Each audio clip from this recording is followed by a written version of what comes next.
Bismillahirrahmanirrahim. Assalamualaikum warahmatullahi wabarakatuh. Di video kali ini admin ingin kembali berbagi informasi buat rekan-rekan semua terkait dengan jumlah honorer yang masuk dalam database BKN ya, yang kemungkinan besar tidak terakomodasi di tahun 2024 ini, teman-teman ya. Jadi buat teman-teman semua yang lagi menonton video ini, silahkan disimak videonya dengan baik, jangan di skip agar tidak salah dalam memahami informasi yang admin bagikan. Jika ada suara-suara berisik, abaikan saja rekan-rekan ya. Oke, kita lanjut saja ke info intinya. Oke, di sini diinformasikan ada 770.000 honorer di database BKN bakal tidak terakomodasi P3K 2024. Nah, di sini ada kalimat kasihan, teman-teman ya. Jumlahnya cukup banyak, 770.000. Dan kita tahu honor tersisa saat ini berdasarkan hasil pendataan itu 1,7 juta, teman-teman ya. Berarti sekitar hanya 900-an ya akan terakomodasi berdasarkan informasi yang dimuat dari media gpnn.com ini. Oke, kita lihat lagi. Sebanyak 770.000 honorer yang masuk database BKN bakal tidak, nah ini, bakal tidak terakomodasi di dalam P3K 2024. Jadi buat teman-teman yang P4 ya sabar-sabar saja, teman-teman ya. Ini lantaran formasi yang disiapkan pemerintah lebih sedikit dari jumlah honorer. Nah, jumlah honorernya ini banyak sekali, 1,7 juta, teman-teman ya.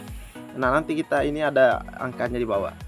Menteri Pendayagunaan Aparatur Negara dan Reformasi Birokrasi Menpan RB Abdullah Aswar Anas mengungkapkan jumlah honorer yang masuk dalam database BKN adalah 1.788.000. Oh, ternyata jumlahnya ada 1.788.000. Jadi kalau misalnya yang tidak terangkut 770.000, berarti ada 1.010.000, teman-teman ya. Nah, ini ada 1 juta 1, lah gitu yang bisa tuntas atau lolos menjadi ASN di tahun 2024 ini. Sementara formasi yang telah ditetapkan Kementerian Pendayagunaan Aparatur Negara dan Reformasi Birokrasi, nah ternyata yang disiapkan hanya 1,2, teman-teman ya. Oh, ternyata formasi yang disiapkan itu 1,2 juta saja, sedangkan honorernya 1.788.000. Nah, teman-teman ya. Jadi memang dan ada 770 yang tidak terakomodasi. Jadi ini memang kasihan, teman-teman ya. Jumlah tersebut terdiri dari 1,01 juta untuk formasi P3K instansi pusat daerah, sisanya ada 278.000 untuk formasi CPNS di instansi pemerintah pusat dan daerah. Nah, terkait CPNS-nya dan P3K-nya itu bisa kita lihat melalui SPTJM ya, SPTJM terbaru yang telah diberikan oleh Pemda ke Kemenpan. Sudah ada 2 video yang admin sudah up di channel ini terkait hal itu, teman-teman ya, per instansinya. Pendaftaran CPNS dan P3K 2024 bisa dimulai setelah proses perpal rincian formasi yang diajukan instansi pemerintah selesai dilakukan. Jadi jelas ya, bisa dimulai setelah proses perpal rincian formasinya diajukan instansi pemerintah selesai. Ini disampaikan oleh Menteri Pan RB ya pada tanggal 19 Mei atau tepatnya di hari Minggu kemarin. Nah, saat ini proses verifikasi dan validasi yang dilakukan oleh BKN, perpal tersebut dilakukan pada 1,7 juta tenaga non ASN yang sudah masuk dalam database BKN. Pelaksana perpal dilakukan menggunakan aplikasi verifikasi tenaga non ASN, yaitu di laman verip.nonasn.bkn.go.id. Perpal tersebut dilakukan dengan 6 kriteria berdasarkan kelompok kerjanya atau pokjanya, teman-teman ya. Nah, selanjutnya di sini kita bisa lihat kembali ada 6 pokja, yaitu ada honorarium, surat keputusan pengangkatan dan masa kerja, ini 1 pokja atau 1 kriteria, ada usia, ada jabatan, tingkat pendidikan, dan surat pernyataan tanggung jawab mutlak. Jadi jelas, teman-teman ya, ini ada 6 kriteria atau pokja. Menteri Anas mengungkapkan penyusunan rincian kebutuhan ASN tahun 2024 telah dilakukan pada 15 sampai 29 Maret dan ini diperpanjang hingga 30 April. Nah, teman-teman ya. Oke, kita scroll. Sebenarnya sebagian informasi dari sini ini juga kita sudah up. Nah, kembali admin ingin memperlihatkan terkait persentasenya teman-teman ya. Nah, ini persentase dari BKN karena BKN itu langsung di Pokja kedua. Di Pokja kedua sampai dengan Pokja ke-6 atau kriteria kedua sampai kriteria ke-6. Nah, kriteria ke-6-nya ini adalah SPTJM yang sudah 99,52%, teman-teman ya. Nah, di sini kita lihat lagi di halaman terakhir, di paragraf terakhir. Sementara itu terkait platform digital manajemen ASN, Kemenpan RB telah melakukan uji coba pada bulan April 2024 lalu pada 6.581 peserta dari 40 instansi. Jadi ini sudah diuji cobakan kepada honorer sebanyak 6.581 dari 40 instansi, teman-teman ya. Platform ini ke depan menjadi wadah kolaborasi berbasis digital bagi seluruh ASN dan nantinya akan masuk pada portal layanan aparatur negara. Nah, jadi ini terkait dengan non ASN ya, yang kemungkinan tidak terakomodasi atau tidak bisa tertuntaskan di tahun 2024 ini, teman-teman ya. Karena minimnya usulan dari pemerintah daerah atau instansi masing-masing. Nah, kita lanjut lagi.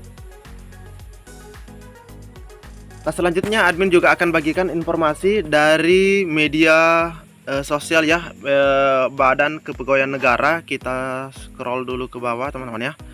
Nah, ini informasinya beberapa jam yang lalu. Oke, kita tunggu. Oke, kita scroll dulu.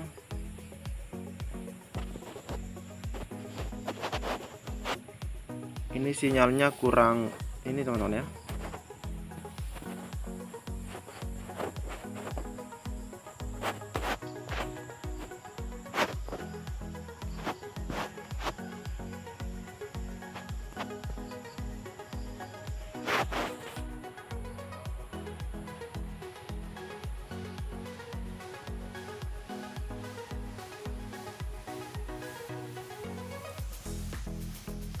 Oke, di sini yang admin akan bagikan dari dari media sosial BKN itu terkait dengan perkembangan NIP ya. Nah, di sini sebenarnya kita bisa membuka melalui link yang sudah disediakan. Kita bisa lihat di sini secara akumulasi. Oke. Progres penetapan NIP ASN tahun anggaran 2023, data tanggal 20 Mei. Nah, buat teman-teman yang mungkin penasaran sudah sejauh mana perkembangannya. Nah, di sini kita bisa lihat kembali CPNS itu formasinya 28.834, yang lulus 20.862 dan yang isi DRH 20.196. Jadi ada yang tidak isi DRH dari yang lulus, dan NIP itu yang sudah selesai ini 11.946.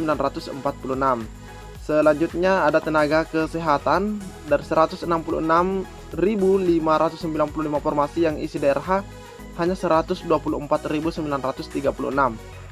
Ya, di NIP-nya itu yang sudah selesai itu 120.634. Nah, kita lanjut ke guru. Formasinya 295.788. Yang isi DRH hanya 230.000. 230.317, padahal yang lulus itu 230.632. Dan NIP-nya per tanggal 20 Mei sudah 224.626. Nah, ini teman-teman hampir selesai. Dan kita lanjut di sini di bagian tenaga teknis. Yang lulus ada 55.873, tapi yang isi DRH hanya 55.664. Yang NIP-nya yang sudah selesai 54.682. Ini sedikit lagi teman-teman ya. Jadi ini adalah perkembangan NIP yang telah ditetapkan oleh BKN teman-teman ya. Nah, ini ada linknya juga yang teman-teman bisa buka. Nah, ini bisa kita langsung cek saja di web atau di browser yang sering digunakan. Oke, mungkin cukup sampai di sini informasi yang dapat admin bagikan di video kali ini. Lebih dan kurangnya admin mohon maaf. Assalamualaikum warahmatullahi wabarakatuh.